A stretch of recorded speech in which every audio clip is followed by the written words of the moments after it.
Hey, everyone. I hope you are having a wonderful, wonderful day or evening, wherever you are in the world. So, this conversation we're going to be having may make some of you feel very uncomfortable, but it's okay. It's really okay.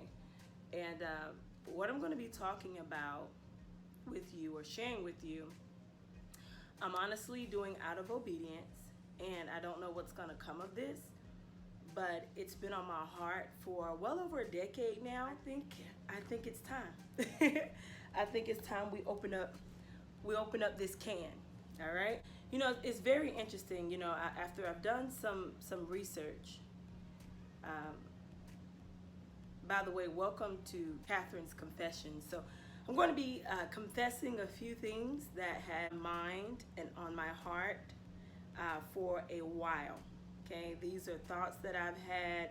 These are burdens that have been placed on my heart, and I have to get it off my chest.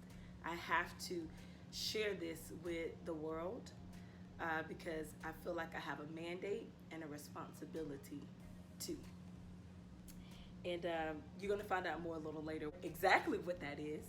But it's interesting. I was doing some research maybe about a month or so, or a few months ago, and I came across an interesting stat. So now this is according to the U.S. News. This is nationwide. So 30% of teens reported that their parents have never spoken to them about sex. That's 30%. Now, on the other hand, parents or guardians or whomever may have spoken to their children. 40% of students, okay, are basically sexually active. 40% of the 70% who know are sexually active, and 10% of those students have had multiple partners, okay? So, that's interesting. Now, this stat was given in 2017. So that means almost nearly half, right? 50%, we don't know how those stats have changed. This is 2020, of high school students, and this is just high school students, okay, in America are sexually active before the age of 18 years old. That's alarming, right?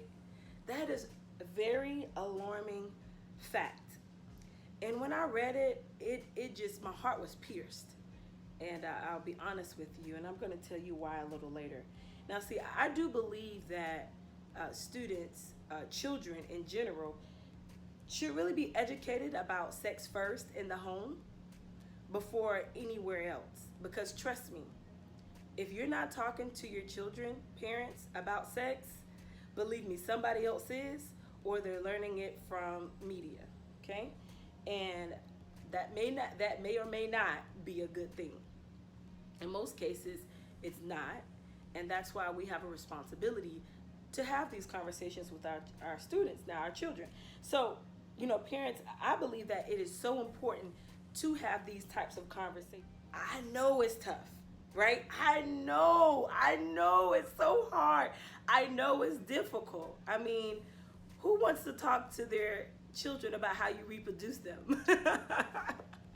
I mean, I know that's awkward because you don't want to, you want your children to stay babies forever, and you don't want to ever imagine them. Okay, who does?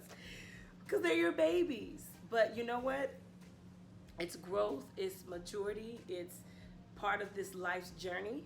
And so we can't avoid those types of conversations. Parents, if I'm honest, this is something that has to be ongoing. It's not a one-time conversations, because trust me, if you have children who have asked you, who have literally asked you, mom, dad, grandma, aunt, whoever it is that you might be raising, if they've asked you about sex or questions or anything around it, please don't dismiss their curiosity. Don't dismiss it, because guess what? If they have the courage to ask you, pay attention to that. Don't dismiss it. Many times, especially culturally, and if those are, if you will, I'm of the Christian faith. I'm a woman of God. I'm a woman of faith. Those who are maybe in the church, if your children ask you, don't dismiss it. This is something I say. If they are young enough to ask, they're old enough to know.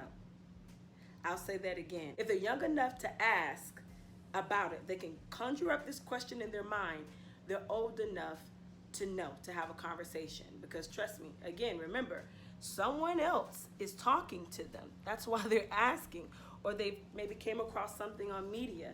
So you have to plant that perspective, right? The God perspective, the value perspective that you want your students or your children to have and understand when it comes to sex. It's interesting.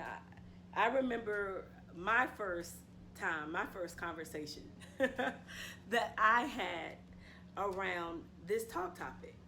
I was in the car with my mom, okay? This is when you enter that next level of womanhood, if you understand what I'm saying.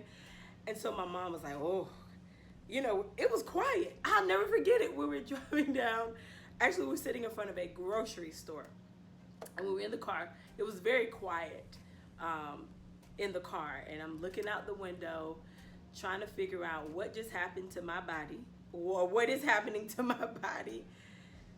And so we made it in front of the grocery store. We arrived. And my mom, she kind of is staring off in the distance as I sit in the passenger side. And she was like, well, Vicky? I'm like, yes, ma'am. She was like, so, and it's like we both knew what she was talking about, but she never even really said it. She was like, you know what this means, right? I was like, yes, ma'am. I'm not supposed to have sex before marriage. And that was it. That was the birds and the bees conversation. That was the, I was like, yes, ma'am, no sex before marriage. Like, that was it. That was the birds and the bees. That was the sex talk. That was the no sex before marriage. I mean, that was all in one. And that's all I got. That's all I received that day. And then that began a very interesting journey in which you're going to hear about in another episode of Catherine's Confessions. But it started a very interesting journey. So I think it's interesting because, even when it comes to the topic around sex, because sex is a hot topic. It always has been, and it always will be. When it comes to this topic, I think it's interesting that even when it comes to, the school systems, and I remember when I was in school, there were so many different programs about or around abstinent programs that students were learning about abstinence, learning about sex education. And even based on my research, I've seen there has been this ongoing debate. There's been an ongoing debate if abstinence should be taught in school or just sex education should be taught in school, right? One end, the debate is, well, if students are being educated on contraceptions and condoms, then, there's so many health risk factors that comes along with that. But then, okay, if they're taught, abstinence, that maybe that's not a realistic expectation. It comes to standards. See, for many years, I believe, abstinence, even when it is taught, we've been taught what to do, but we haven't been taught how to do it. I'll say that again. When it comes to abstinence, because really it's a lifestyle, we've been taught what to do, but we haven't been taught how to do it. So there can be this back and forth tennis game about what abstinence is, or should abstinence be taught in schools, and which I know, for a fact, the abstinence programs, I think it's almost, when I was doing research, like less than 20%. It's very low now. I know today a lot of, there is a sex education that's being taught, and there are a lot of contraceptions that's been given out to students and how to use it. But I believe, and I still know in my heart, that students and children and people in general need to know that you still have a choice, and that abstinence is not a one-time event that you learn about. It's really a lifelong journey. So, and honestly, I'm really not here to debate one way or another about, sexual risk avoidance programs as opposed to sex education programs. Honestly, I really want us and believe that as a nation, we have to get back to the values and virtues which are really connected to our identity and knowing who we are, and that's really purity. We've been made pure, because when it comes to purity, there is honestly no room for debate, because purity is not even about sex. Purity is, I often like to say, purity is a stance, not a state. A state is temporary, a state is short lived, but stance is longevity. Stance is a journey. And if we can really get back to purity and understand that we've been made pure, Genesis 1:26, we've been made in the Creator's likeness. We've been made like Him, and He is pure. When we can accept that and receive it, listen, we will be able to live a life that's liberated, a life that's rejuvenated. We'll be so excited about this life because purity protects. I'll say that again. Purity protects us. So make sure you stay tuned. This is the first episode of Catherine's Confessions. I really hope you're ready for this ride. Because trust me, it is going to be a ride. All right? I love you, fam. Until next time, have a wonderful, wonderful day. And know, purity is a stance and not a state. See you on the next episode of Catherine's Confessions. Bye.